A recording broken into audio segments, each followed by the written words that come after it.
Bonjour. Accompagnement de l'économie nationale en contexte de Covid-19.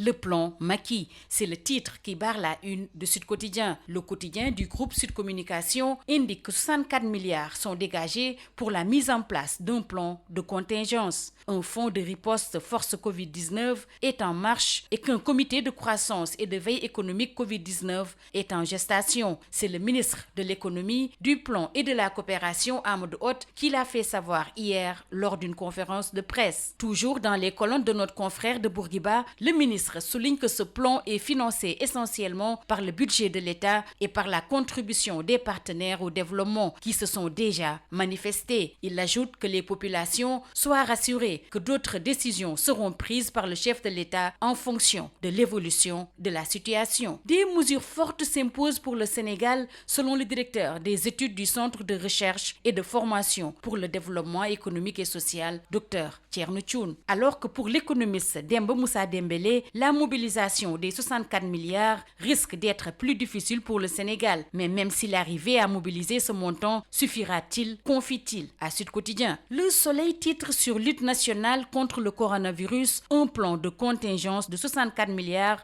de francs CFA et ajoute que le taux de croissance pourrait baisser de 1,5%. Après la riposte sanitaire, la riposte économique, estime le Témoin quotidien. Le Témoin quotidien qui ajoute que l'État va débloquer 64 milliards pour juguler les pertes liées au Covid-19. Le Sénégal décaisse 64 milliards, poursuit l'AS qui souligne que les éditeurs de presse demandent un appui de l'État. Le coronavirus et ses lourds dégâts au Sénégal. L'économie infectée, titre Tribune qui fait savoir que l'on va vers un arbitrage budgétaire, mais qu'aucune baisse de prix n'est en vue. Covid-19, la guerre pour la vie, affiche 24 heures, qui donne la parole au professeur Koumba Kantouré qui invite le gouvernement à recenser tous les laboratoires spécialisés. L'OIT révèle que près de 25 millions d'emplois sont menacés et que les patrons de presse briguent un appui du gouvernement. Justement, un des membres du gouvernement, le ministre de l'Intérieur, Aly Ngouille Ndiaye, ferme toutes les mosquées et limite les cérémonies familiales au moment où une fermeture totale des frontières aériennes et terrestres est notée. Pour éviter la propagation du coronavirus, toutes les mosquées de Dakar sont fermées à partir d'aujourd'hui, rapportent les Échos. Massalikul Jinan dit niet et évoque des mesures. L'imam de la grande mosquée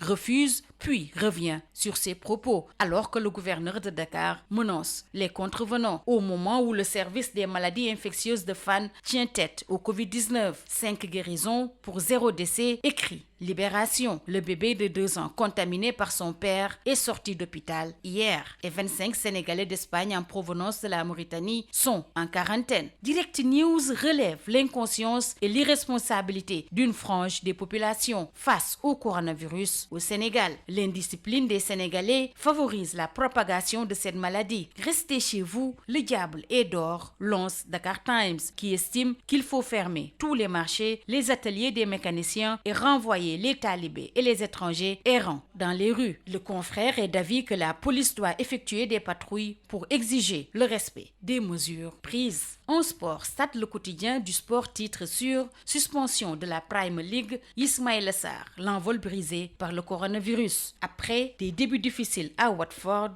le Lion prenait sa vitesse de croisière. Terminons par Sunu Lamb, démarché pour croiser Sa Thiès. Garga Mbossé rejette 15 millions. Sa Thiès, lui, est acquis à 90%. Toujours d'après Sunu Lamb, c'est un sulfureux derby Parcelles Assainies Guédiawaye qui passionne fort. C'est tout. À vos journaux et très bonne lecture.